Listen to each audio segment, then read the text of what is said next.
بسم اللہ الرحمن الرحیم۔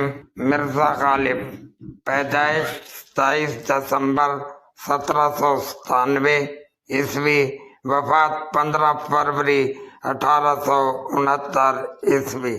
مرزا غالب نے اپنے متعلق کہا تھا، نظم و نثر کی قلم رو کا انتظام عزت دانا و توانا کی عنایت سے خوب ہو چکا۔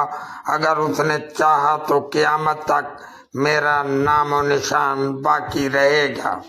مرزا کا صرف یہی کارنامہ نہیں کہ انہوں نے ہماری نظم و نثر کے خزانے میں بیش بہا اضافہ کیا، بلکہ ان کی عظیم الشان شخصیت اور مثالی زندگی بھی ہماری قومی روایات کا بیش بہا زیور ہے۔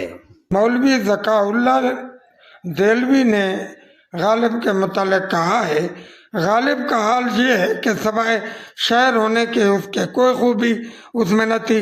حسد اس قدر تھا کہ کسی کی عزت کو نہ دیکھ سکتا تھا۔ تنگ دل ایسا تھا کہ سارے بھائی بندوں کی حق طلبی کرنے میں اس کو عار نہ تھا۔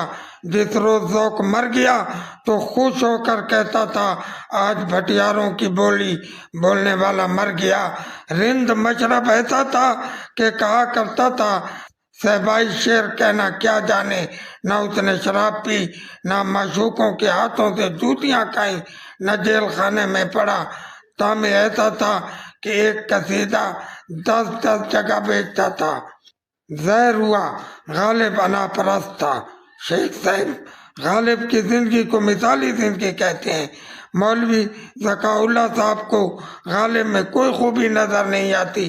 قصہ صرف اتنا ہے کہ غالب اتنا بڑا آدمی نہ تھا جتنا بڑا شاعر تھا، لیکن اس کا کیا کیا جائے کہ جب سے اب تک بڑے آدمی بے شمار گزرے ہیں، مگر ان سب میں غالب ایک تھا، ایک رہا۔